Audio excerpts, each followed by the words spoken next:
Engineers Day. Every year on the 15th of September, we celebrate the legacy of Bharat Ratna Mokshagundam Vishweshwaraya, India's foremost engineer. This year marks his 160th birth anniversary. Commemorating this occasion, we inaugurate the INAE SERB Youth Conclave 2022. Here at IIT Jodhpur, welcome all of you. It is indeed an honor for IIT Jodhpur to host this annual flagship event of INAE, which is the apex body for promotion of the practice of engineering and technology and related sciences. The theme for the event this year is Emerging Technologies for Sustainable Future.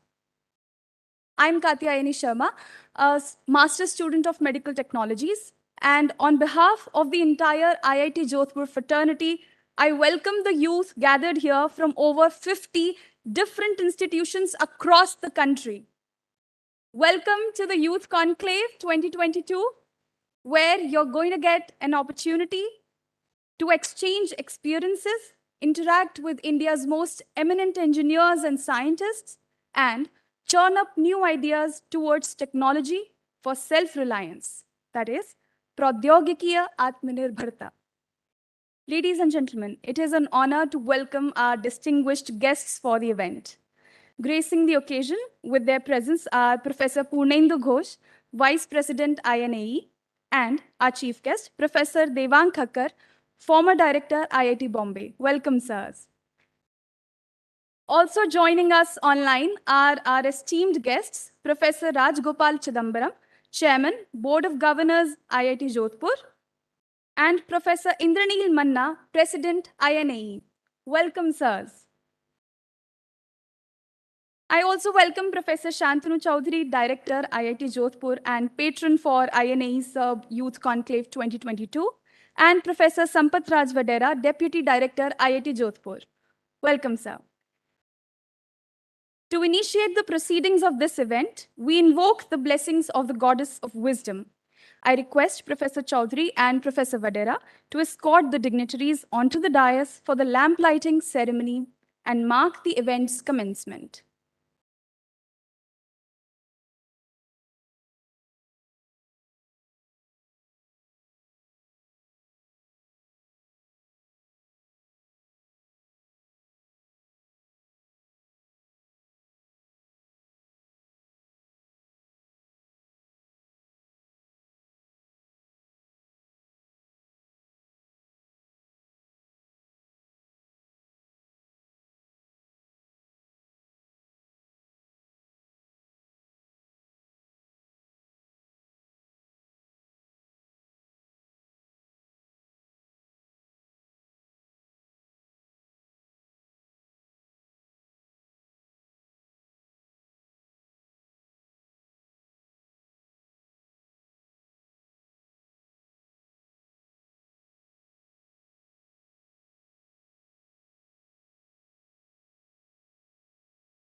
Thank you, sir.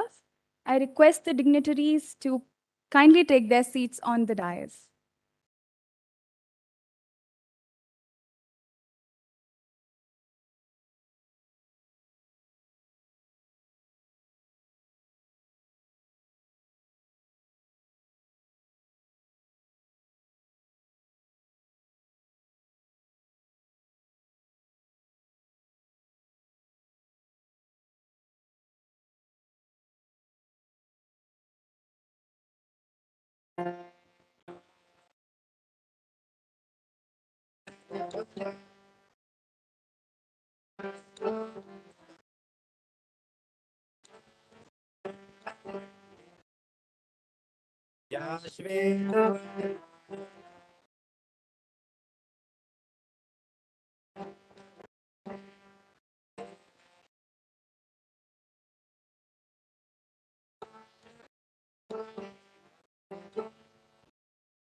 Thank you, Aditya and Sanika, for that beautiful rendition.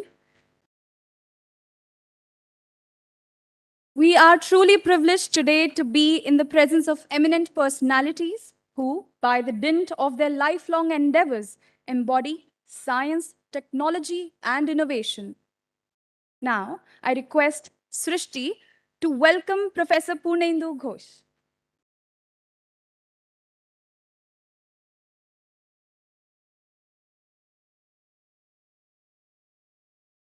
I request Amitesh to welcome Professor Devang Thakkar.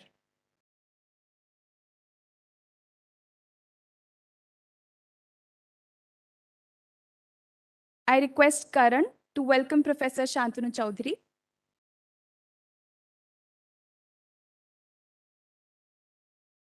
I request Keshika to welcome Professor Sampath Raj Vadera.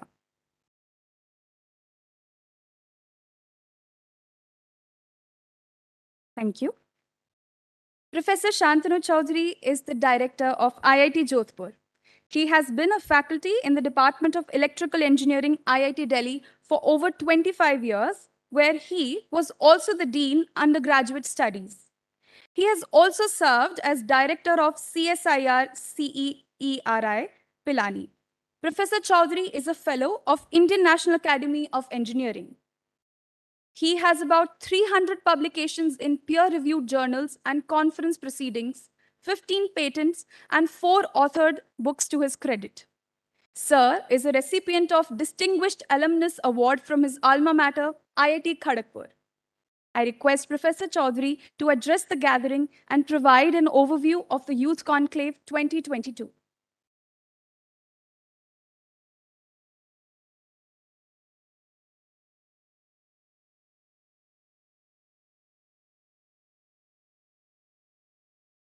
Good evening. A hearty welcome to all the students who have come from different parts of the country for this youth conclave of INE, and all my faculty colleagues, fellows of INE, and distinguished guests and members of press. National Engineers Day is celebrated every year on September 15th, commemorating the birth anniversary of Bharat Ratna Mukhashadagundam Visvesvaraya, one of the best engineers of the nation. Building the famous Krishnaraja Sagara Dam in Mysore, an implementation of the irrigation system in the Deccan Plateau, the flood protection system for Hyderabad, and planning for the construction of the road between Tirupati and Tirumala are among some of the notable works of Visvesvaraya. In fact, what is very important to see as an engineer, how he's contributed to the growth of the region. And as a civil engineer, his contribution to building infrastructure of the region is unparalleled. And in fact, he received Bharat Ratna in 1955, which is the topmost award which a civilian in India can get. I think as an engineer, it's our responsibility and duty to remember him and his contributions and think about how can we contribute to the nation as an engineer and scientist and young contributor to the growth of the country. So therefore, today is a day to honor and recognize the hard work of all engineers who have made significant contributions towards the growth and development of the country. And in this context, on behalf of myself and the entire gathering here, I extend greetings to the entire fellowship of INA and all the engineers who are involved in the profession. Also, it's a day to inspire and nurture young engineers or would-be engineers and encourage them to explore the profession in more exciting way. With this objective, INA SCRB Youth Conclave is being organized and being inaugurated on this occasion of Engineers Day. The whole objective here is to encourage engineering students, engineering scientists, and to really nurture and sustain them to grow into engineering technology, engineering scientists, technology developers, and future entrepreneurs. And we have organized this event to promote countries' technology self-reliance with a special focus on sustainability. Reflecting this objective, the main conclave will host mini seminars through invited talks and contributed papers in the following areas: quantum technologies, smart infrastructure, digital healthcare, materials for sustainability, experiential interface, sustainability of drinking water, and food, an emerging vista of engineering. We are going to organize, along with these, few other exciting events for the students: hackathon, ideathon. We shall have startups showcasing their pathway of growth. And for young PhD students in the area of engineering, we have 3 minutes thesis presentation by research scholars. This youth conclave also is having an unique event where we shall have young associates of INA who are young engineer awardees of INA to present their work. 3 of them will present their work in this conclave in a special session.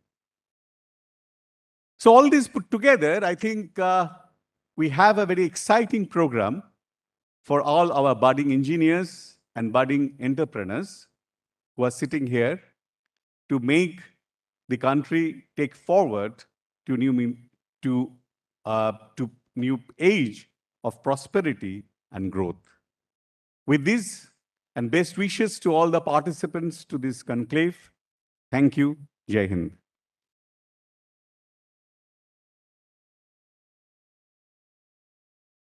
Thank you, sir. Professor Purnendu Ghosh is the Executive Director of Birla Institute of Scientific Research, Jaipur. Before this, he was a professor at IIT Delhi. He has also held research positions at the Swiss Federal Institute of Technology, Zurich, Switzerland, University of Melbourne, Australia, National Research Center for Biotechnology, Braunschweig, Germany, and has been involved with the planning and execution of several teaching and research programs.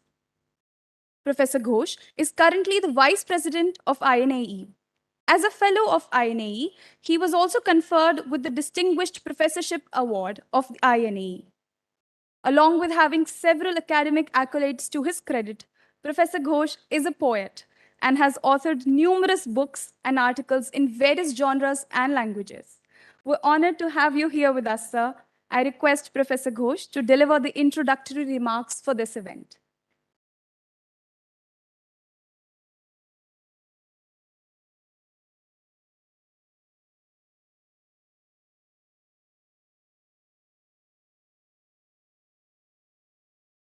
Good evening, Dr. Chidambaram,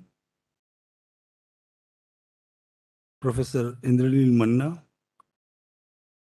Professor Devang Khakar, Professor Santanu Chaudhary, Professor Ashutosh Sharma, Professor Vadera, my dear friends, my dear students, Happy Engineers Day to all of you. This is a very important event for INAE. In fact, this is one of the 4 major flagship events, what we call, of INAE. This is one of them. And Youth Conclave is, this event started in the year 2017. I will give you a brief history of all the events that have taken place before.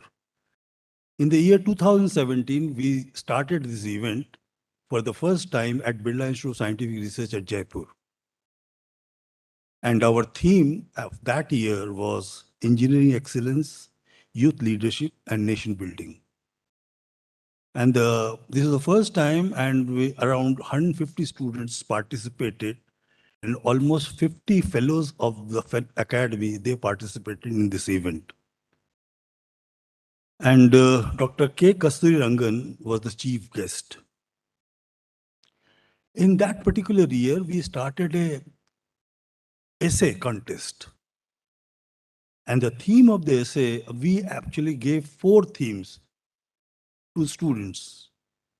The themes were engineering and industry perspective, engineering education and innovation, entrepreneurship, startup, and panel discussion panel discussion concluding sessions were also part of the event.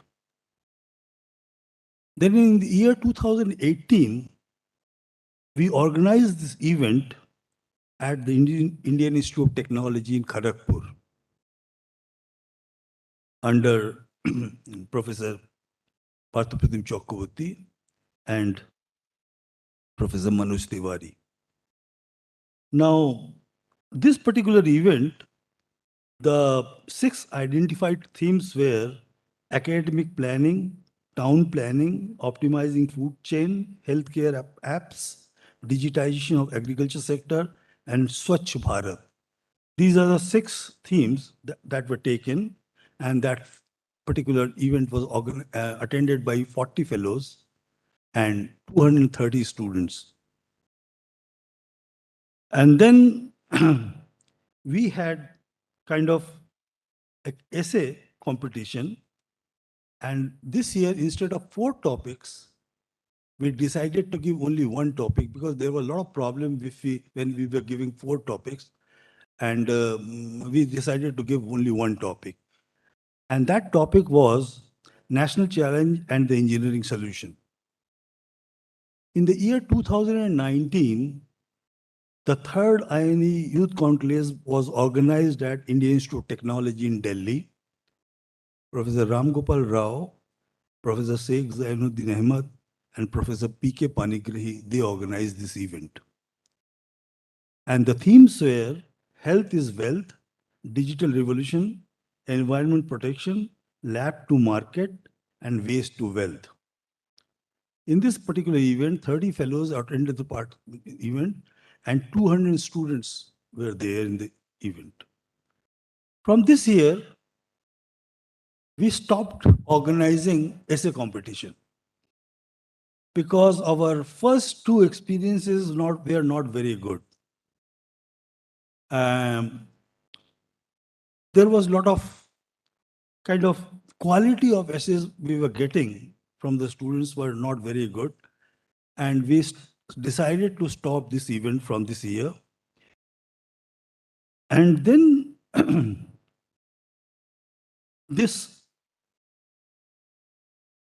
in the year 2020, there was no event because of the COVID problem. This was supposed to be organized at Bangalore, but after making all the preparations for the event, we had to cancel it because of the COVID. In the year 2021, it was organized jointly by Indian Institute of Technology, Bombay, National Institute of Industrial Engineering, Mumbai, and Institute of Chemical Technology, Bombay. These 3 jointly organized this event, and themes were Waste to Wealth, Digitization and Revolution in Logistics, Engineering Intervention to Fight Against COVID-19, and Healthcare Management, Teaching and Learning During Pandemic. Dr. Pawan Goenka was the chief guest. We organized this year a very special event to commemorate Azadi Ka Amrit Mahotsav. This event was chaired by Professor Amit Agrawal of the Department of Mechanical Engineering, IIT Bombay. And here, we also organized a session on youth and innovative entrepreneurship, which was chaired by Dr. Manish Gupta, Director, Google Research, Bangalore. We also had a panel discussion on contemporary engineering and technology, and which was chaired by Mr. K. Anand Krishnan, Executive Vice President and Chief Technology Officer, TCS, Chennai. So far, we have organized these events, and this current event is being organized. And we are grateful to Professor Santini Chaudhary for taking up the responsibility of organizing it. And and he has told you briefly about this event this year. And I'm very happy. Actually, there was many problems in the organization of this thing, but I understand we have received tremendous response from students. Almost 500-600 students are participating in this event, which is a record. And I really, really am grateful to Professor Santini Chaudhary for organizing this event. I'm grateful to all of you that you have come here to give us kind of confidence and inspiration. Thank you. Thank you very much.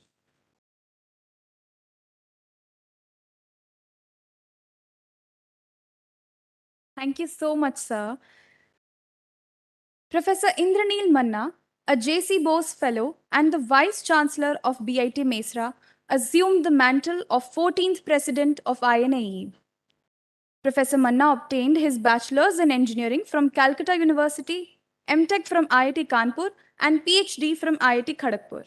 He has also served as professor in IIT Kharagpur and has been the director of CSIR, CGCRI, and IIT Kanpur. Professor Manna has been a renowned and prolific researcher with wide-ranging research interests, and his contributions are widely cited and lauded by the scientific community. He is a recipient of numerous prestigious awards like the World Academy of Sciences Award, Metallurgist of the Year, and National Metallurgist Award. Professor Manna has played an active role in several major MHRD initiatives like Imprint and Namami Gange.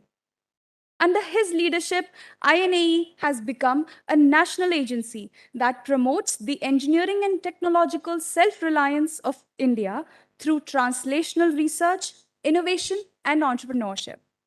It is an absolute honor to have you here with us, sir. I request Professor Manna to deliver the presidential address.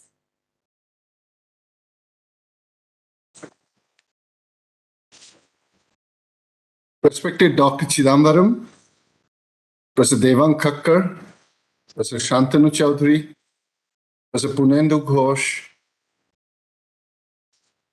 Professor Venkatesan, Professor Ira, dignitaries present in this particular event, fellows of INE,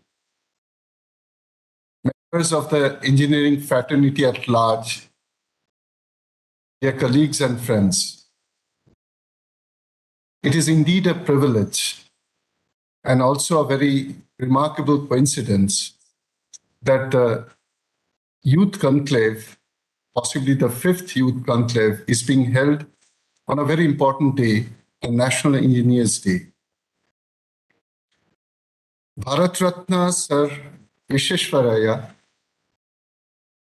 was not only one of the prolific engineers that this country has ever seen, he is truly an icon, an example that every engineer would like to follow. So I was wondering that in scientific world, we actually have very many icons to cite in India, not only in the recent past, but even in fairly old time. When it comes to engineering, at least I couldn't remember any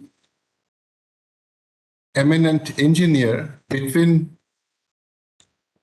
Lord Vishwakarma and Bharat Ratna Visheshwaraya. So that's the kind of an impact that Visheshwaraya made on this country. Shantanu did mention his contributions. I will add just only one other thing, that he not only lived for more than 100 years, he made perceptible change in the country and in our society by his remarkable engineering contributions. Youth Conclave is one of the 4 major calendar events of INE. We start the year with, of course, our own foundation day or birthday. But leaving aside that, the first major calendar event is National Frontiers of Engineering. Alongside, we also celebrate innovations in manufacturing practices. Then comes this Youth Conclave, and two other calendar events are the Engineers Conclave, which will be held next month in Thiruvananthapuram, ISRO. And the last one, of course, is the annual convention, which will be held in Bhubaneswar in December.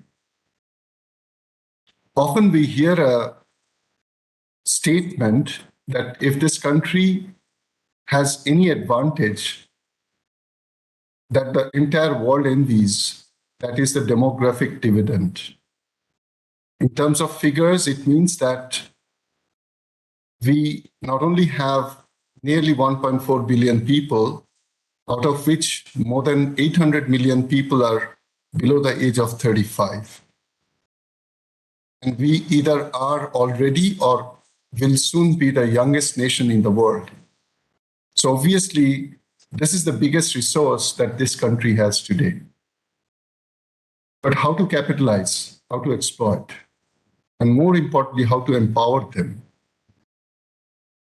Indian National Academy of Engineering, as a peer group and the only national academy in the country in engineering, is very keen to empower the youth through various interventions. Professor Chaudhary mentioned more than half a dozen various events that are being planned under this particular edition of Youth Conclave. And we from INE are immensely grateful to IIT Jodhpur for making such a major initiative. Many of the things are very new, even to my generation. Ideathon. I mean, of course, we all grew up hearing about marathon, and hackathon also is an order of the day. But Ideathon, Game Jam, and thesis presentation in 3 minutes. We all are aware of the Gordon Conference, so this is even more challenging than that. An entire thesis in 3 minutes. But that actually shows the power of today's changing time. We would like to come to the statement so precise and so succinct that it doesn't require a lot of time for one to comprehend. And these theses, be it a thesis or game jam or ideathon, is all about new ideas. But we as engineers always would like to translate the ideas into reality. Engineering is all about providing solutions. And this Youth Conclave, I'm sure, exactly is going to do that, inculcate that very spirit. Today in the morning, we had the Engineers Day lecture organized by INE, delivered by Dr. G. Satish Reddy, the scientific advisor to the Raksha Mantri, and dwelled upon a very important theme, echoing the sentiment coming from none other than the Prime Minister of the country. He dwelt upon Atmanirbharta, or the approach towards that. And at the end, I asked him, which is, how can INE facilitate pursuing that particular goal of self-reliance? And he mentioned two very specific points, which I would like to share with the audience here. He said, INE should be the body which should play a very major and pivotal role in creating policies in the domain of engineering technology for the country. And he said the next important role that INE should play should be about finding a synergy among various sectors of engineering and beyond, so that we actually should emerge very soon as a global engineering and technology power. INE is committed towards that goal, and we will continue to draw our strength not only from the established and eminent engineers and technologists, but also the young population of the country, like the ones who are participating in this particular event. It's very heartening to hear that more than 50 institutes are participating in this version of Youth Conclave, and the total number of applicants or participants is over 500. Professor Ghosh is very right. This is possibly, each year we are improving, and this year certainly we have bettered the records of all previous editions. So congratulations and thanks, hearty thanks to IIT Jodhpur and its leader, Professor Shantanu Chaudhary. I would also like to emphasize that INE needs participation from all quarters. Though we draw our strength from the three major segments, namely the academia, industry, and R&D, we are also very keen to promote the spirit of engineering among the youth. Apart from Youth Conclave, I'm sure you're aware that we also elect and select young engineers who we retain in our fold for until the age of 45 and give them a title of young associates. We have programs which identify the top thesis submitted in the country in engineering at the undergraduate, graduate, and PhD level, and we call them Innovative Student Project Awards. We have also a system of identifying the top entrepreneurs in the country, and we give INE Entrepreneur, Young Engineer, Young Entrepreneur and Innovator Award. And to top it all, we also have a scheme called Kalam Fellowship, named after Dr. APJ Abdul Kalam, the former president of the country and also a former president of this very academy. This award, the Kalam Fellowship, is entirely for making it possible for an engineering professional, be it in academia or industry, to translate an idea into a prototype.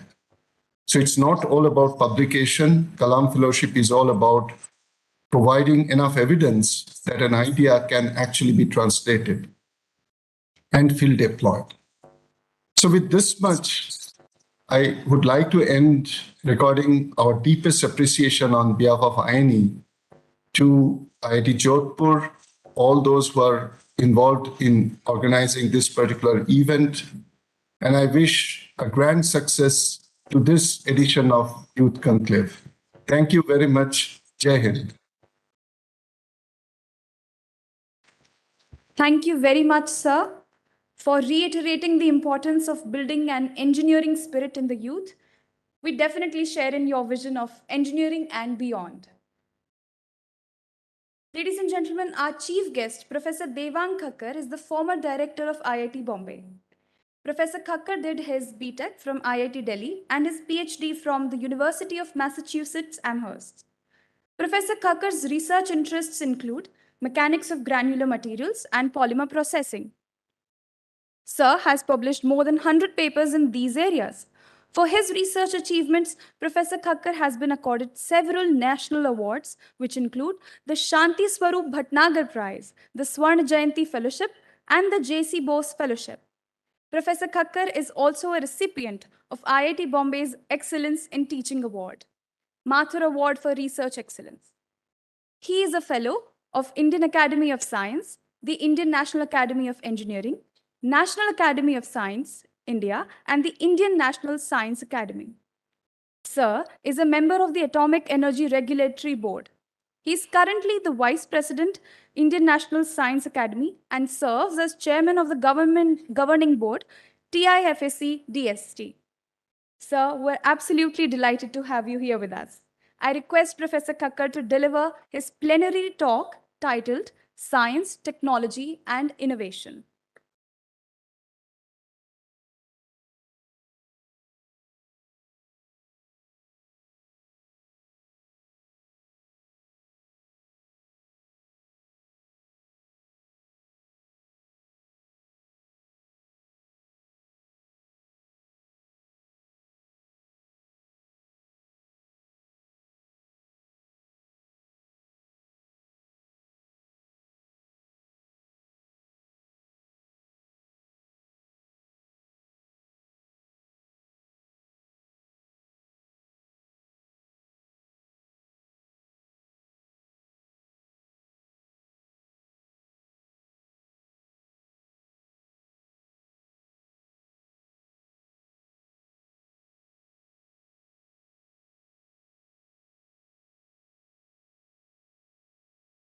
So good evening, Dr. Chidambaram, Professor Manna, uh, Professor Chaudhary, Professor Ghosh, Professor Vadera, distinguished colleagues in the audience, uh, friends, and of course, dear students.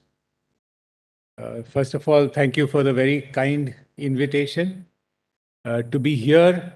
I'm really honored to address all of you. And thank you for the very nice introduction.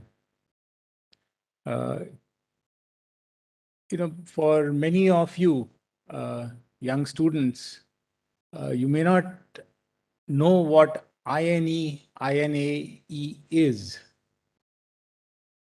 Uh, does everyone know INAE? Just audience participation. Does everyone know? If you say yes, I won't go say what it is. Okay, so let me. So INAE stands for the Indian National Academy of Engineers, and it's essentially a body comprised of the top maybe 1,000 engineers of this country. These engineers, they select younger engineers to be part of that fellowship, as it's called.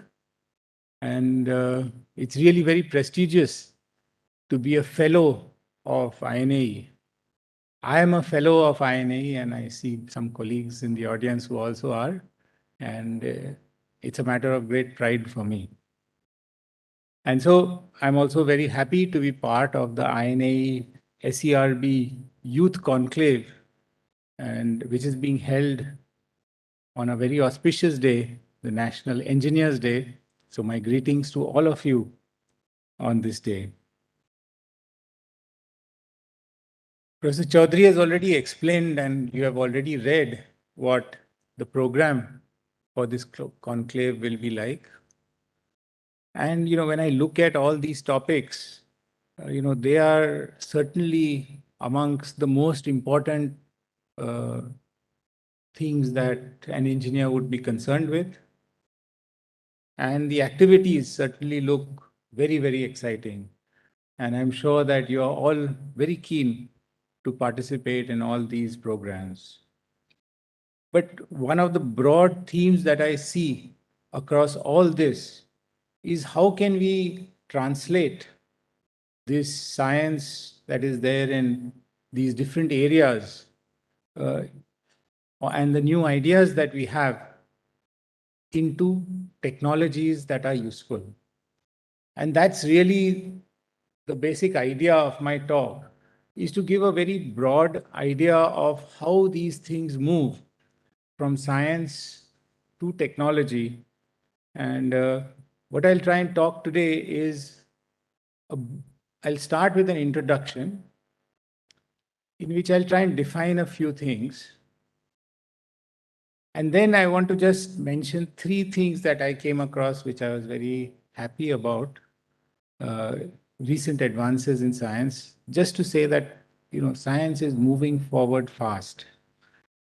And then I'll talk a little bit about what is this path going from science to technology. And finally, I want to talk about computers and the really important role that they're playing in driving innovation in all fields, not just in IT.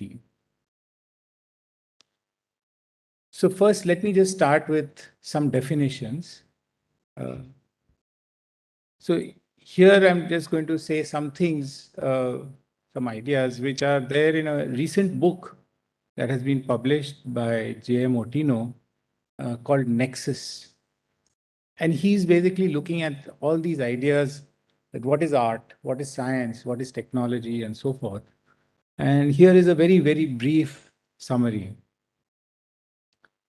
So we have in the audience, right in the first row, somebody who does both art and science. And so, what we can sort of say is, how do we compare these two things? So if we have to use a single word for art, then that is create.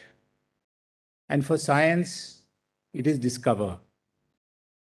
Art really has no method as such. And what is art is defined by the field itself. At one time, it was these perfect sculptures, the perfect paintings. But today, modern art is extremely different, and, you have various different forms. And what is considered art is defined by the artists and the art critics. However, science has the scientific method, which is that you hypothesize, you do experiments, and if your hypothesis is wrong, then you reject it.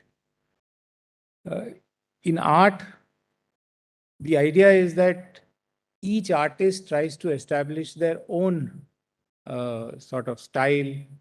So you have to break with what is the tradition, whereas in science, you build on what is already known. And here the graph essentially shows this, that if you look at progress in art, there is a certain trend, and then suddenly something entirely new comes up and so forth.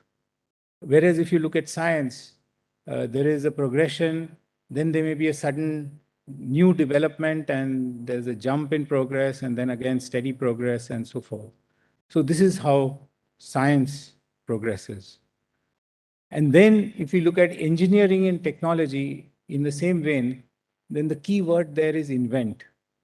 And really what engineers and technologists do is that they design and build complex systems and products.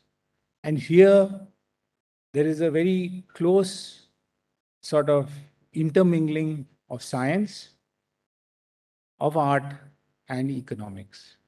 And so this is really my message to you, that all of these things come together when we actually want to do really good engineering and technology development.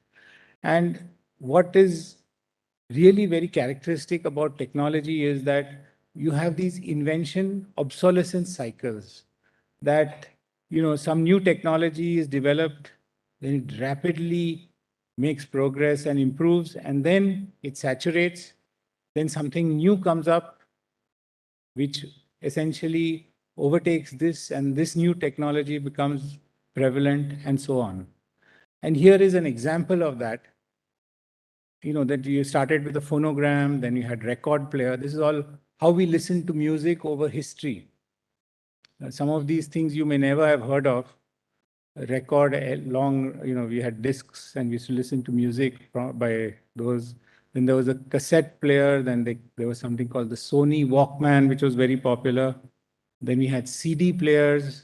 Then the Apple came out with iPod and various kinds of music devices. And now a lot of people listen to music simply on their smartphone. So, each of these technologies, they became very sophisticated, but when a new technology came, they were entirely sort of set aside.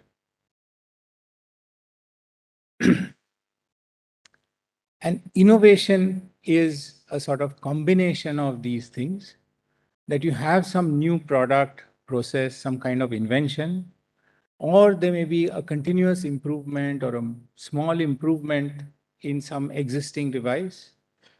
And the basic idea is either to meet some customer need or to create a need in customers.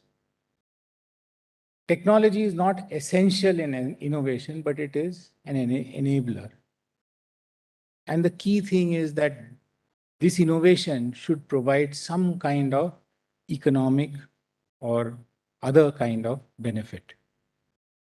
And tied up in innovation is this idea of design. So if you look at design, there are two parts to it. One is the function that whatever you are designing must work. And that depends on, let's say, your engineering and technology. But then it should have the right form, the right kind of interface. And that depends on aesthetics and art. And this is what I meant, that you have this fusion of science, engineering, and art together. And this could apply to processes, products, or services. And so, I've been talking in very general terms. So let me give a few examples. So let's just look at, smartphone design. So this phone, which is on the left, which, everybody at the back of the audience would have never heard of, but this was absolutely the highest technology smartphone that was available, maybe in the 90s, called a BlackBerry. And, it had all these buttons and it had a screen and so forth. But suddenly, Apple came out with the first iPhone, and they got rid of the buttons and they had this very, very simple interface. So there was a change from a quite complex device to something with a very, very simple user interface. And this was such a big success that today, Apple is the most valuable company in the world. And of course, there was technology involved because this touch screen had to be invented and perfected. It was not an original idea, but this touch screen, unlike many other touch screens, worked with the finger. There was this very innovative software which made the whole phone very easy to use. And of course, there was a high art component. That is, the phone itself looked very nice, and the interface also looked very nice. And this is the sort of design where you have both technology and art combined, which makes it a great success. Here's another, you can actually go out and look at designs of chairs. And here are some very iconic chairs designed by very famous architects and designers. And here there's, of course, technology because there's ergonomics, materials, strength, and stability that you have to have in all of this. But also there is a very high art component to it. And as a result, these types of designs are very highly valued. Another kind of design is what many engineers focus on and spend most of their life on. And here I'm talking about, let's say, for example, what chemical engineers do is designing chemical plants. And these plants are made up of a huge number of components. They have control systems to make sure that everything is working and so forth. And when you have to design such a plant, you may have a broad process flow sheet. You have to have each subsystem designed. You have to see how everything works together. So there's integration, there's optimization to see that everything works together. And the basic idea is that all of this should work safely.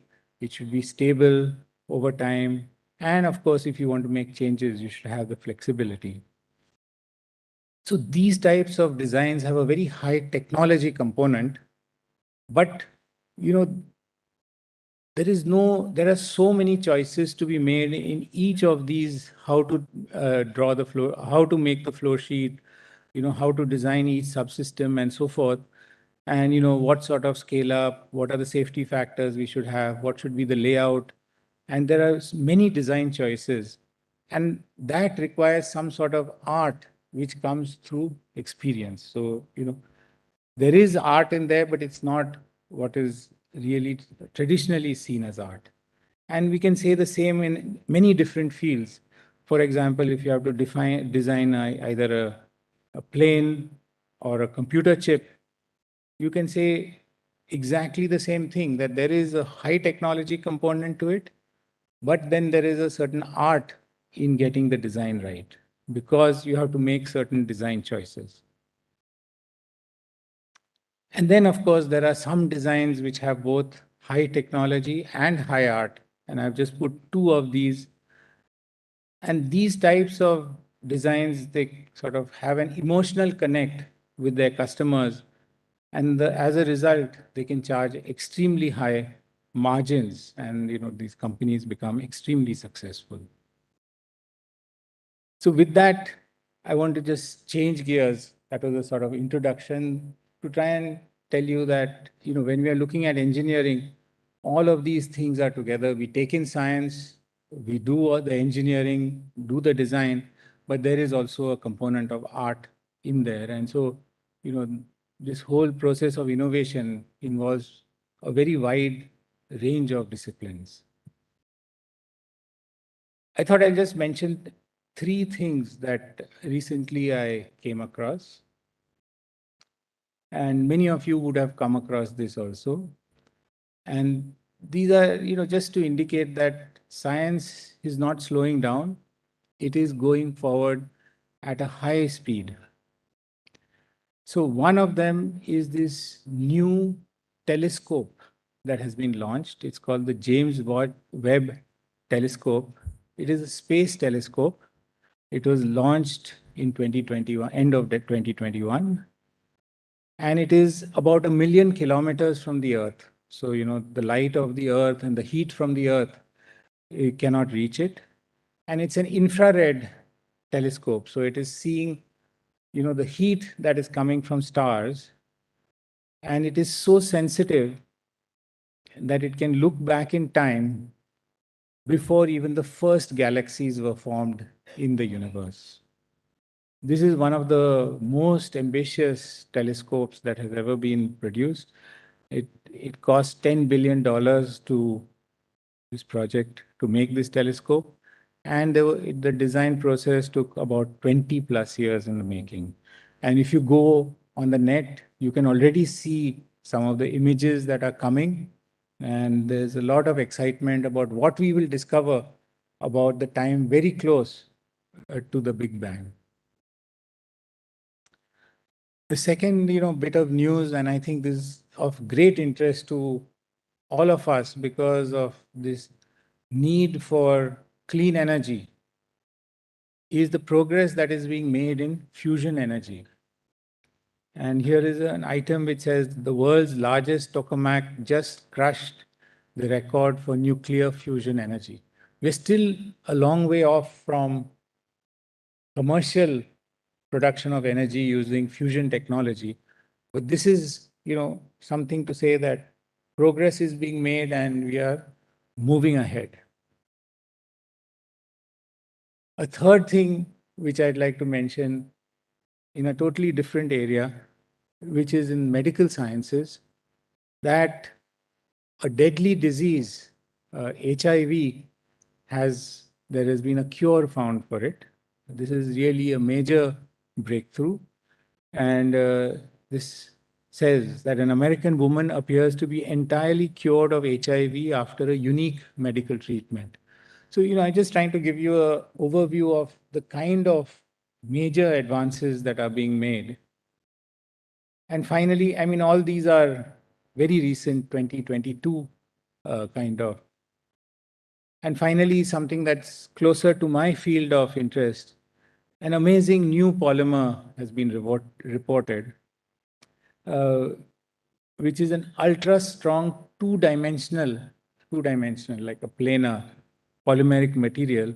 The yield strength is twice that of steel, but has a density which is 1/6 of steel, and it has the modulus 4 times of bulletproof glass and a permeability 22 times less than a typical polymer barrier film. So it's really a very, very exciting new development. So, these kinds of developments, I picked out 4, but, I could have picked out 4,000 such developments that are going on because of the really intense efforts that are being made to generate new knowledge, to discover new things. But then, how does this science finally end up in technology?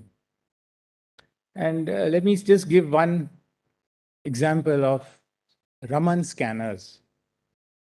So, Professor C.V. Raman, his great contribution was that of, discovering how molecules in the atmosphere scatter light. And this is now called Raman scattering. And he got the Nobel Prize for discovering this kind of scattering.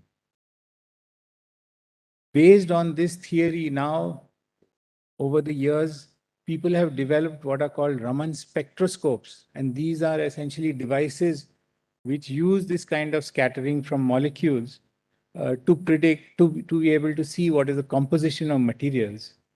But the development of those spectroscopes happened very long after the theory was discovered. because so many other developments had to take place along the way. And here I'm showing some pictures of the simplest kind of Raman spectroscopes, which are handheld, or even these very sophisticated ones, which are used in the lab. And the basic point is that the path from science to technology can be quite long. And I want to take up two examples just related to a topic of sustainability, which is part of this youth conclave. Now, if you want to mitigate climate change, that is, you want to sort of make sure that the rise in global temperatures is not so fast, what we have to do is reduce the use of fossil fuels. And there have been two technologies that are now growing quite rapidly. One technology is to reduce fossil fuel in electricity generation using solar photovoltaic technology. It's very old. I mean, Einstein got his Nobel Prize for the photoelectric effect. So this has been known for a long time. And the second is to reduce fossil fuel use in mobility by using electric vehicles based on lithium-ion batteries. And so the question is that, okay, these have both been around for a long time, and how have the technologies evolved? So I'd just like to show you this. And here is a graph which on one axis shows the efficiency of solar cells, and on the other axis, it shows the years. And of course, there's a huge amount of data which is collected by the National Renewable Energy Laboratory of the US. And you can go on their website, and then, of course, you can't read it here, but you can go to their website and see each of these different technologies and what are the details of these different colored lines. But the basic summary is that if you look from 1975 to 2022, then the efficiency of solar cells has increased. The best efficiency was around 20% in 75, and today the best efficiency is 48%. And this is, of course, research cell efficiencies, not in the commercial space, but research cell. So this shows how, and the efficiency is that how much of the solar energy that falls on a solar panel is converted to electricity. So earlier only 1/5 was being converted, now close to half is being converted. That's an amazing increase in efficiency. And it has an impact. The second thing is, how is the cost of solar PV changed over the years? And here is a graph. I've taken this from the International Energy Association. And you can see that, something in 1975, which cost more than $100 per kilowatt hour, $100 per watt, sorry, today has come down to a few cents per watt. So, on the graph, it looks like zero. The cost has fallen dramatically. So over here, solar PV was totally unaffordable. Now it has become very cost competitive. And as a result, if you see the installed capacity, you can see that it is just shooting up. And, over time, where it was zero, even as recently as 2005, today it has reached more than 800 gigawatts of installed capacity. But still, it is small if you look at it as part of, if you look at the total global energy generation, it's only about 3.1%. But with this kind of increase, you can imagine that it will take up an increasing fraction. And this is, again, clean energy. The second example that I wanted to tell you about is lithium-ion batteries, which are very much part of this electric vehicle trust. And so if you want to talk about batteries, the thing is that how much energy do they contain per liter? Because if you need a certain amount of energy to drive your car, your volume shouldn't be so large that it occupies a major part of the car. So the lower or the higher the density, energy density, the more efficient it is in terms of space. And what this graph shows is that from 2008 to 2020, there has been a 9-fold increase in lithium-ion battery packs. And just like in the solar PV, we saw this amazing increase in efficiency. Again, here there's an amazing increase in energy density. And this has happened because of hundreds of small innovations and improvements, both in materials, in manufacturing, in technology, and so forth. And if you look at the cost, because all these innovations have come in, I don't have a graph for this, but an article in I came across an article in The Economist, which is a very respected magazine, and it says in the last 3 decades, the battery costs have fallen by 98%. So you can imagine, the kind of innovation that has happened. And as a consequence of this, because lithium-ion batteries are the most integral part of electric vehicle, the number of electric vehicles have really shot up. And today there are more than 10 million electric vehicles on the road, but they are still only about 1% of the global stock. But according to the International Energy Agency, this is fine because the rate of growth is such that this is okay for reaching net zero by 2030. In India, we don't see so many electric vehicles, but here, one of our major sort of forms of transportation is two-wheelers, and this is really where the innovation is taking place, and there are a lot of companies. And it says that last year, the sales increased by 132%. This is from Indian Express. And, the number of units electric two-wheelers sold was about 233,000. So this is all very good news that, clean energy is coming in both of these. And really the thing to realize is that this is coming on the back of some really great innovation and engineering. Let me just come to the last part of my talk, and that relates to the role of computers. One of the things that I have seen throughout my career is the increasing power of computers. When I started my career, the computers were extremely slow compared to what they are today. Today, very powerful computers are available at low cost. Even laptops are extremely powerful. And in addition, there's this possibility of buying computer time on the cloud at a quite reasonable cost. So this is one very important thing. The second is that there is a lot of free open source software that is available, and significant problems can be solved with the resources available. And, computations, they really cut the cost of innovation because you can try out so many things on the computer which would have been too expensive to try out by doing actual prototyping and experiments.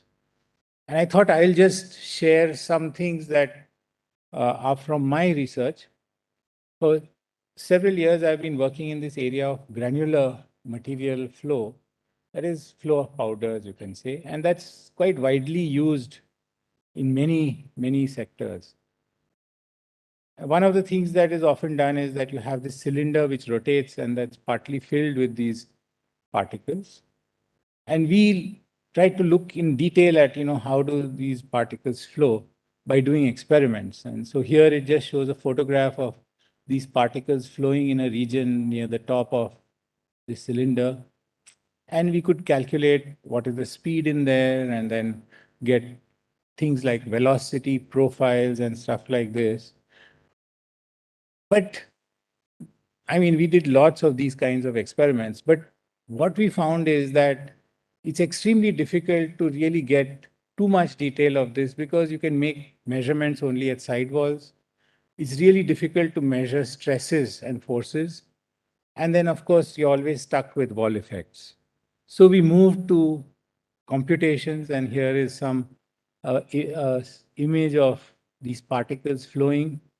And here we are calculating how each particle moves in the system and how they interact with each other. And we developed in-house codes to, track the motion of every particle. But these codes are very complex and they are difficult to maintain. So over time, we have now moved to an open source software called LAMPS, which is called the Large Scale Atomic Molecular Massively Parallel Simulator. This is available for free and it's amazingly powerful for doing all kinds of simulations involving molecular dynamics, granular materials, and so forth. And here is an example of a very large system of 130,000 particles in a very practical system called a hopper. And we can do these simulations and then see how they compare to theory and so forth.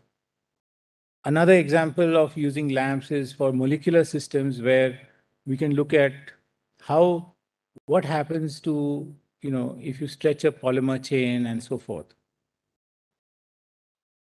I've also been teaching fluid mechanics to undergraduates, and there I've been introducing the students to a software called OpenFOAM,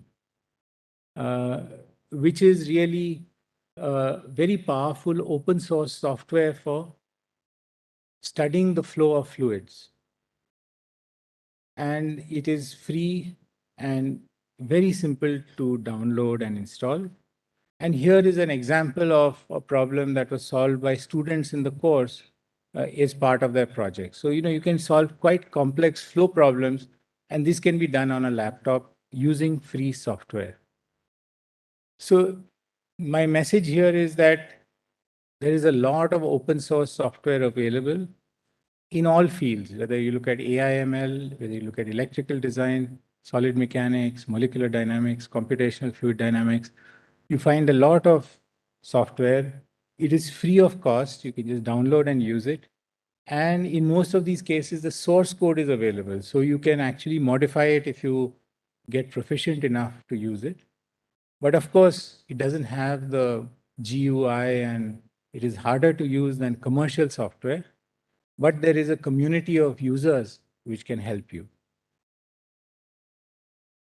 So the message is that very detailed analysis is possible with computations. And you can do measurements that cannot be done in experiments. All parameters can be varied, new insights can be gained. And for students like you can get very important hands-on experience. And then later in industry, you can use it to solve problems that you come across.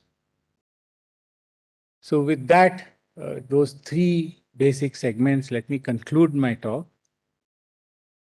I tried to say that if you look at successful products and processes, you have to think of them as a combination of science, engineering, and art. The second point I wanted you to take is that, once a scientific discovery is made, the path from going from science to technology can be quite long. And this new technology, it evolves incrementally, as we saw in the case of, the solar panels and so forth. And this can happen over several years before it can compete and then replace the existing technologies. And then the final thing I wanted to tell you is that computing has now become a very powerful tool, and it can play a big role in helping you to innovate. And you can easily go out and get free software and relatively cheap hardware to do this. So thank you for your attention, and it's really a pleasure to be here.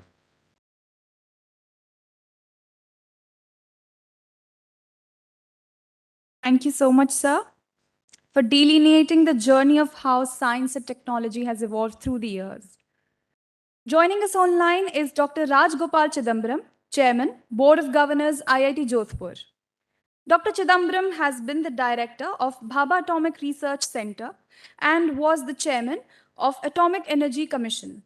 He has also been the principal scientific advisor to the Government of India. Professor Chidambaram is an honorary visiting professor in the Department of Physics, Banaras Hindu University, and he is a fellow of all the major science academies in India and also of the National Academy of Engineering and the World Academy of Sciences, Trieste, Italy. He has received many awards and honors, notably Homi Bhabha Lifetime Achievement Award of the Indian Nuclear Society, the Lifetime Achievement Award of the Indian National Academy of Engineering, and the C.V. Raman Medal of the Indian National Science Academy. He has made several important contributions to aspects of nuclear technology. Professor Chidambaram is also the recipient of Padma Vibhushan, nation's second highest civilian award. Indeed, it is our honor to have him here with us. Sir, I request you to deliver your talk on emerging technology and technology foresight. Thank you. Thank you. Am I connected? Are you able to hear me? Are you able to hear me? Fine, fine. I'm very grateful to Indian National Academy of Engineering for inviting me to be here on Engineers Day and to give this talk. As you all know, we celebrate 4 days in science and technology.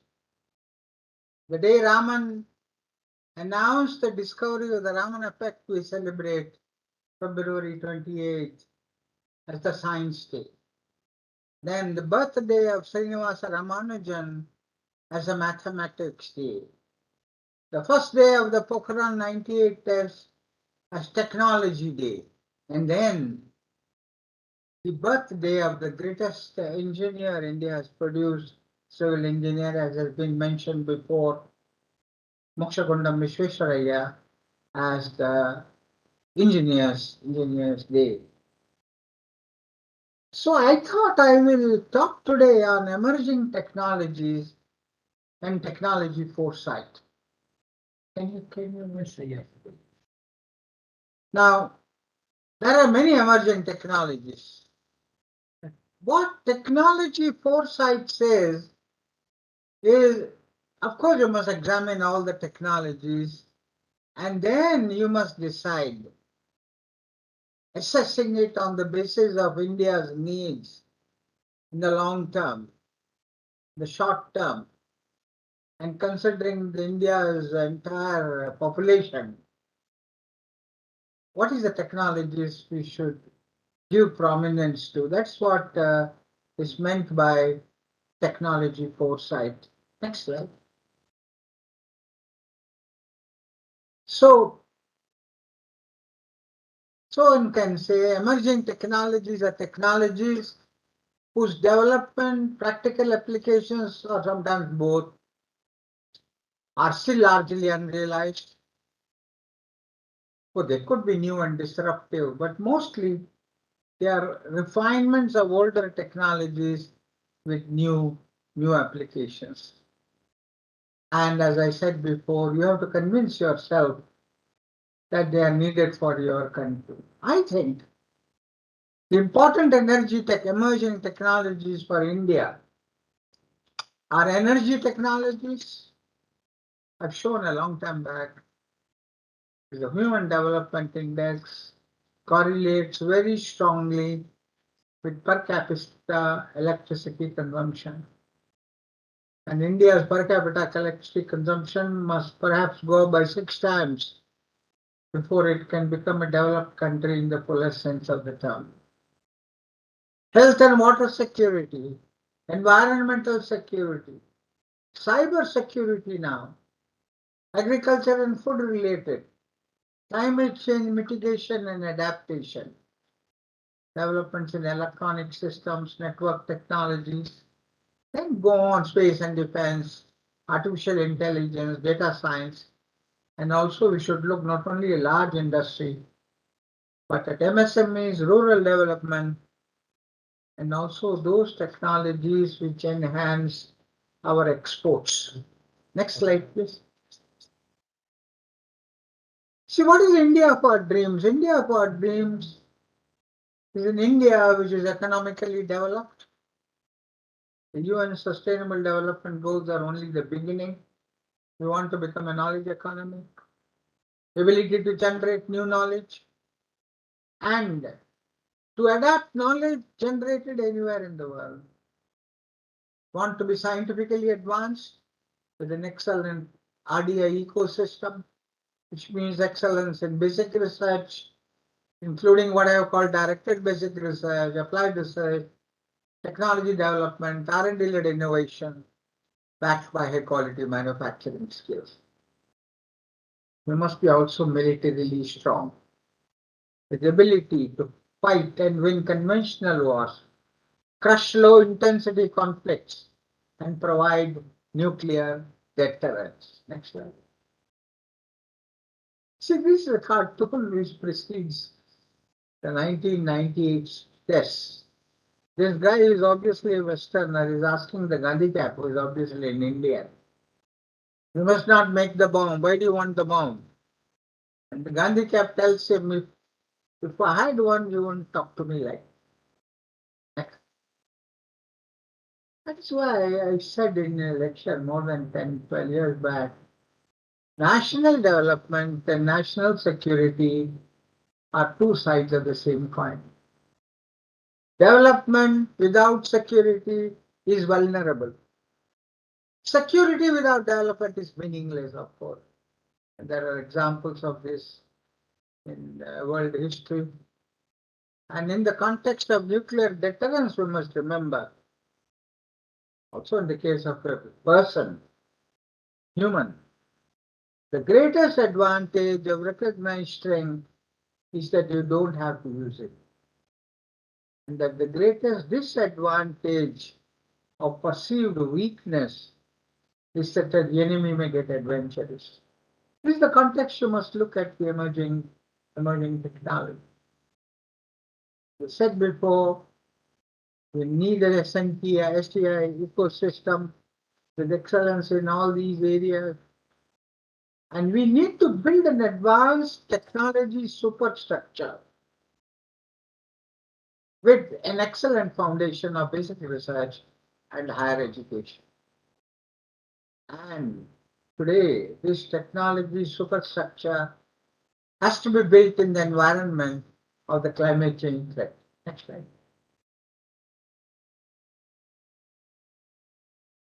See, I paraphrased a long time back a statement by Alvin Toffler, who had said, yesterday violence was power. Today wealth is power and tomorrow knowledge will be power, which is of course happened now. What is the basis of all this technology? That is why I say today more than at any time in history, technology is power. And this will continue to be so in the foreseeable future. That's why countries and they want technology domination in very wide field, human genomics and nuclear weapons. And they do it by IPR or controlling technology regimes. And if India is to go to the top, we must provide the technology leadership, as I said, to counter all. Next slide. Climate change threat is already here. And there's nothing we cannot be avoided. Already the temperature around the world has gone up by 1 degree. Originally, they thought, don't allow it to go beyond 2 degrees. But now calculations show even that is too much. Limit it to 1.5 degree.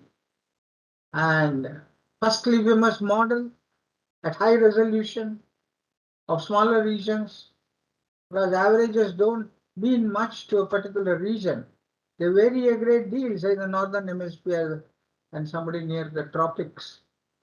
We must mitigate it, what is already there, and we must adapt. Like mitigation, the key measures to achieve mitigation: renewable energy, nuclear, carbon capture, and storage. Next slide. Coming to nuclear, the Director General has said, the former one, was fortunately thanks to people like Homi Bhabha. He was a theoretical physicist, but he was a leader in nuclear technology. What do you call him? Scientist or engineer? And thanks to him, we are at the forefront of technological development in the nuclear sector with what we call the closed nuclear fuel cycle, the 3-stage nuclear power program. The moment 400 nuclear power reactors in operation in the world, and 22 of them are in India with a capacity of about 7,000 megawatts. Next slide. Indian nuclear program is what I call anti-fragile. Nassim Nicholas Taleb, he talks about a term called anti-fragile. He says that generally the resilient systems resist shocks.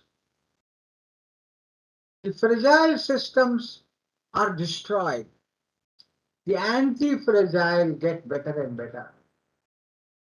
Like antibiotic resistant bacteria. And we had a lot of technology denials against us. But as a result of which I said, self-reliance, we must have an immunity against technology denial. And that has happened now.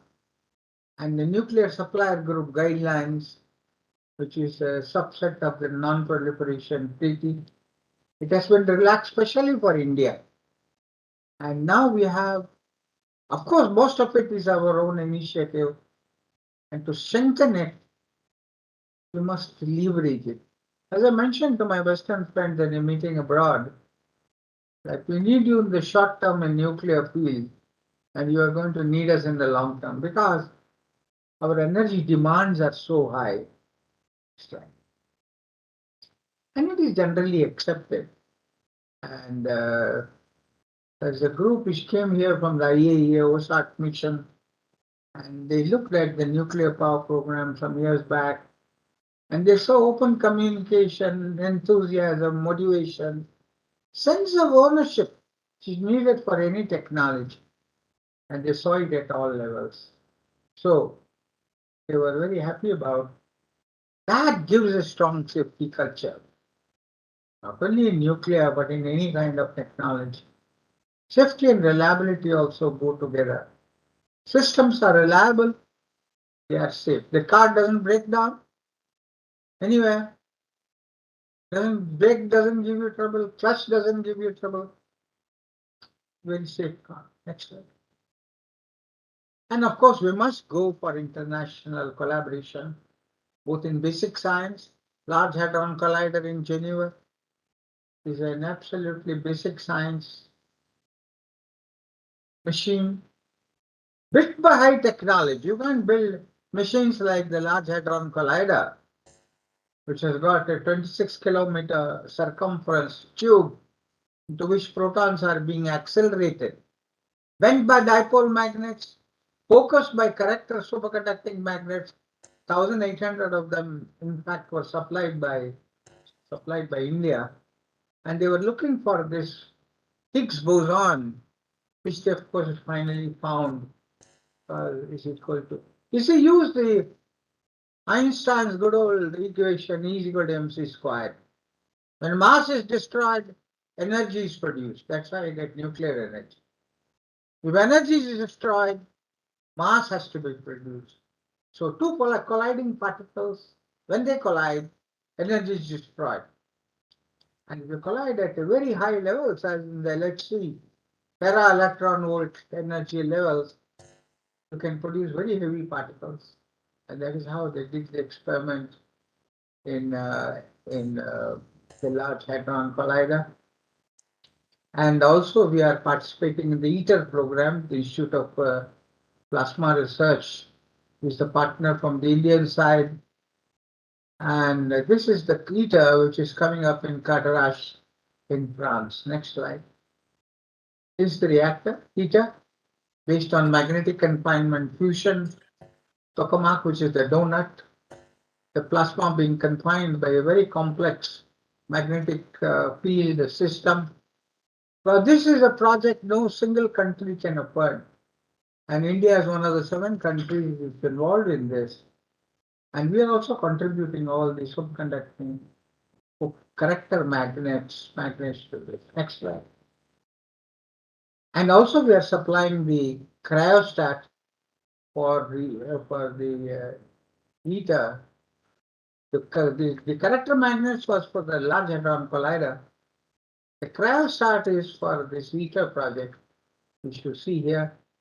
And this cryostat is the largest vessel of its kind built in the world, 30 meters height and 30 meters in diameter, built by L&T under the advisor of the Institute of Plasma Research. It's already got transferred to France. Next slide. For nuclear applications, it's not just nuclear power and nuclear weapons. Practically no field in which you don't find application of nuclear. Food preservation. You can delay the ripening of mangoes. That's why we're able to export it to the US. You can provide gamma ray sources for killing cancer cells, what you see in the Bavatron over there. You can produce radiation mutants with higher productivity and pest resistance. Of course, we make sure these are stable over 7 generations and they are released by the varietal release department of the Ministry of Agriculture. Then only we are allowed to get into a number of these agricultural radiation mutants which are now being widely used. Next slide. Of course, there is ISRO has a very good program and satellite launch vehicles, robust polar satellite launch vehicle. And even in 2018, they launched this 100 satellite and the Gaganyaan manned flight mission is on the card and so on. Next slide. And even just like I mentioned for nuclear, so many things come from the Space Department. So you want to see the status, protection, conservation, desertification, how it is advancing. You want to drought assessment, you can do it from the satellite, agroclimatic compatibility, the movement of glaciers. So many things one can do, forest mapping. You can, they actually, for example, many people do not know that the fishermen are advised by our satellites to go in this direction to get the best catch of fish. Next slide. See, let me go to a more general statement. If you want to do technology development, research, development, delivery. First you have to do research, then you have to do development. We have done it for things like automobile research from the PSA's office, machine tools, and then you come to the delivery system after the development is complete. And this is the central academia industry interaction interface, which is being weak in India. Now it is getting stronger. In the case of rural development, knowledge is there, it's not getting delivered. And that is what the RUTAG, which I started in the PSA's office, Rural Technology Action Group, it is doing this through knowledge transfer, knowledge brokering. Knowledge brokering is most of it is knowledge brokering really. You find a particular technology being used or innovation being used in one context, you transfer it with suitable changes to another context. But you also need scaling of innovations and what innovation, because natural resources, natural skills are very different from one place to another. That's why I coined the word re-innovation. Concept transfer of the innovation, and then you re-innovate it for suitable for any particular age. Next slide. And now there are participating in organization of the RUTAG. Is what I call an open platform innovation strategy. So many IITs, if they are involved, IIT Jodhpur is also now very much involved. And many of these have been field tested and delivered. The number has gone up. I put 50 there, it's much more than that now. And of course, we have also held international conferences on rural development. Because India's needs range from nuclear and space to rural. We want the development of the whole country. We have our attention must go to all these areas with equal intensity. Next slide. For example, under the RUTAC program, the recharging of the aquifers in Uttarakhand, what they did, the BRC did, was to use this isotope hydrology to track which way the water is trying to flow by looking at the ratio of isotopes, and then divert it to the places where the villages are located. There's no point in the water going to places where there are very few humans. Next slide. And we can also do is what I said, knowledge brokering. When I was in Pune, I saw DRDO were building these bridges, very fast, foldable bridges, when our army troops were advancing in enemy territory. So I requested them to use that technology. Because if you go to hilly areas like Uttarakhand or Himachal, you find a lot of these ravines, not only caused by flooding, but natural ravines are there. And these bridges are being built, and they are very useful. Otherwise, it is women who carry the load, and their land, agricultural land, is one side of the ravine. The women carry the load across these ravines and come to where they are living. And the least that happens to them is they sprain their ankle. And what triggered me was two young women got washed away in a flash flood in Uttarakhand. Next slide. Of course, we must, nanoelectronics is one area, microelectronics is one area we missed out, could have done much more. But then I mentioned it to the minister, he said, go ahead, and they gave a lot of money, 100 crores, when I was the PSA. And we had a brainstorming session in our office, and we started these two centers of excellence in electronics in IIT Bombay and Institute of Science. And now they are world-class centers. And many more have now been established. Next slide. Of course, connectivity is very, very important today in collaboration, scientific work, not only within the country, abroad. And this was one major project which we started when I was the PSA, the Indian National Knowledge Network. I had made a presentation to the government that if you go abroad, you have the giant in Europe, you have the internet too in USA. And now after the internet, nothing much had happened. And we got a very good funding for this, something like 1,500 crores.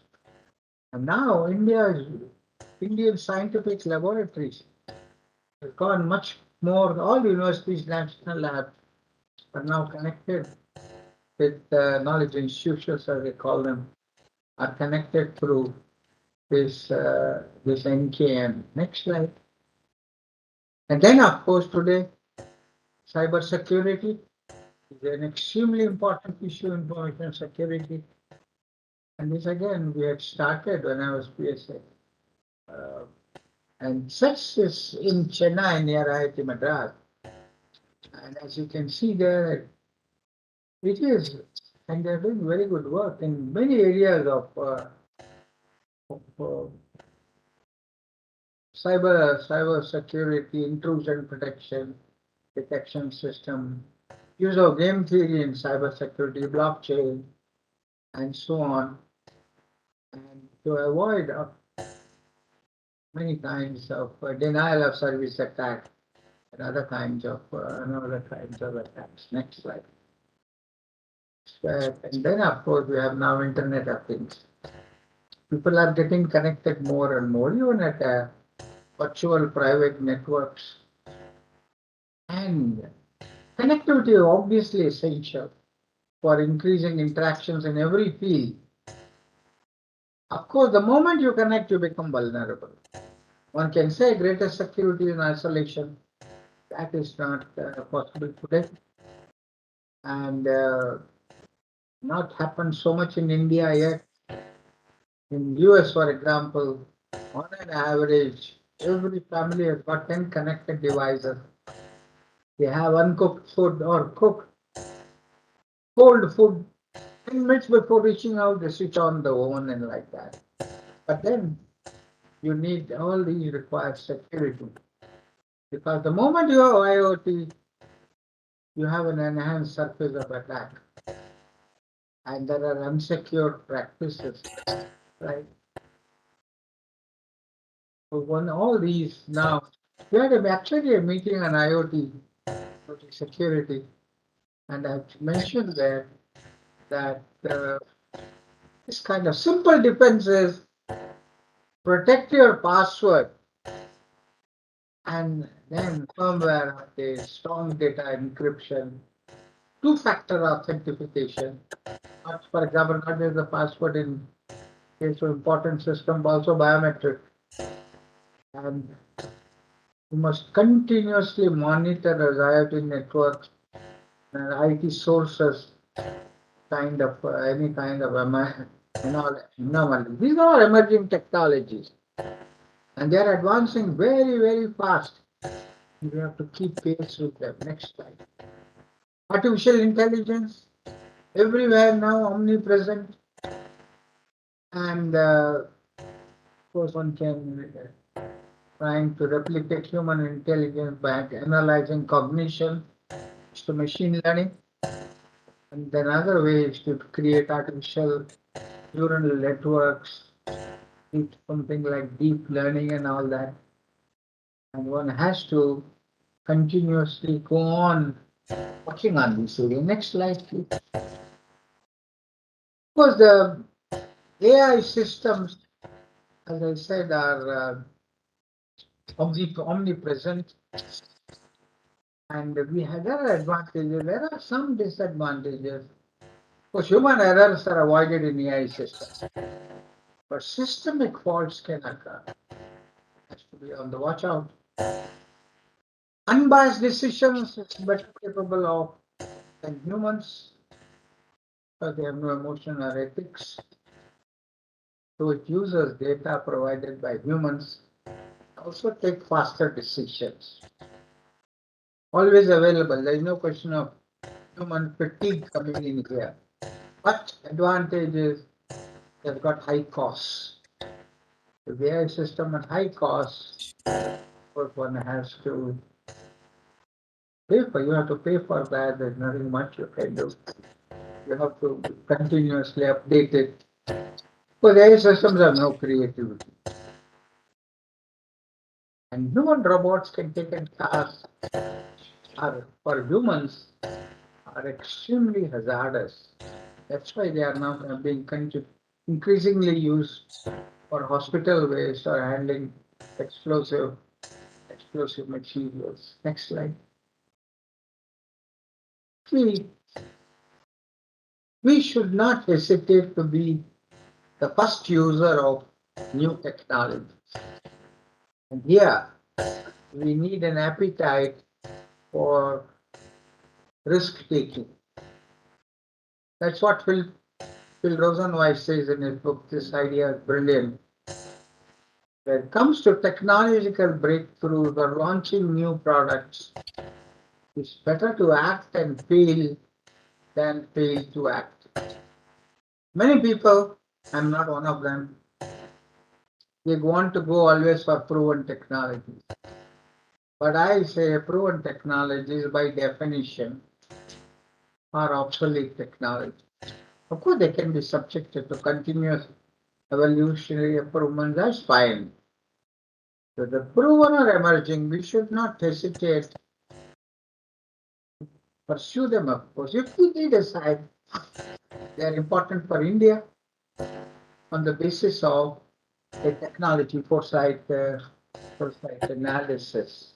Now we have had a number of interesting talks. It's been a very good meeting so far as I can see on Engineers Day, and I'm very grateful that I'm in a part of it.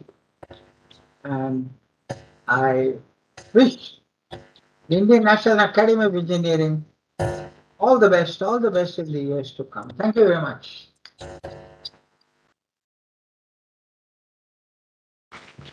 Thank you very much, sir, for sharing your valuable insights with us and making us all aware of the various scientific domains which are crucial to nation building and its security. Now, as a token of our appreciation and gratitude for our guest speakers, I request Professor Chaudhary to present the mementos. I request Professor Chaudhary to present the memento to Professor Ghosh.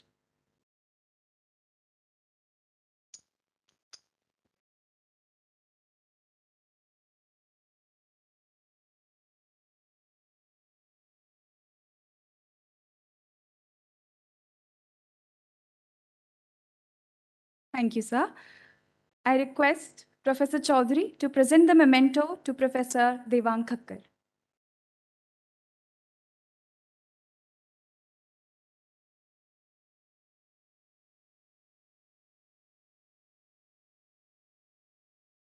Thank you, sir. And now, to present the memento for our online speakers, I request Professor Chaudhary to virtually present the memento to Professor Chidambaram. I've taken it. Thank you, sir. And I request Professor Chaudhary to present the memento to Professor Manna. Shantanu, thank you, and I'm going to come and receive it myself. The treat is due. Thank you so much, sir. Professor Sampath Raj Vadera has done his PhD from the University of Jodhpur and worked in DRDO for more than 3 decades. Prior to joining IIT Jodhpur in July 2018 as professor in the Department of Physics, he was director at DRDO Defense Laboratory, Jodhpur. Currently, he is the deputy director at IIT Jodhpur. His research interests include multifunctional materials for defense applications. I invite Professor Vadera to deliver the vote of thanks.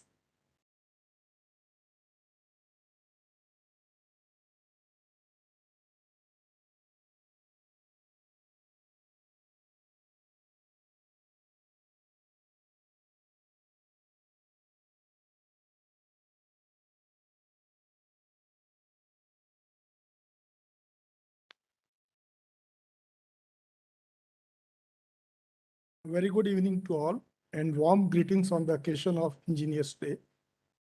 Professor Devang Thakkar, Chief Guest for the inaugural function, Professor R. Chidambaram, Chairman, Board of Governors, IIT Jodhpur, and presiding guest of this function, Professor Indranin Manna, President INE, Professor Punendu Ghosh, Vice President INE, Professor Shantanu Chaudhary, Director IIT Jodhpur, Professor Ashutosh Sharma, former Secretary, Department of Science and Technology, distinguished guests, young engineers, invited guests, both who are present in the auditorium and who have joined us online, faculty members, students, staff, media persons, ladies and gentlemen. It's my honor and proud privilege to propose a formal vote of thanks on behalf of Director IIT Jodhpur and the organizing committee of the event and on my own behalf. First of all, I wish to express our sincere gratitude to Professor Devang Thakkar for kindly agreeing to our invitation to grace the occasion as the chief guest of the inaugural function. He talked about that how science and art and economics, they join together, and how engineers invent the things, and how design is art plus technology. And also he said that, how we take science to technology and what is the long path which is required to take science to technology. We are grateful to Dr. R. Chidambaram, Chairman, Board of Governors, IIT Jodhpur, for kindly agreeing to preside over the function and shower his blessings on all of us. He talked about emerging technologies and technology foresights.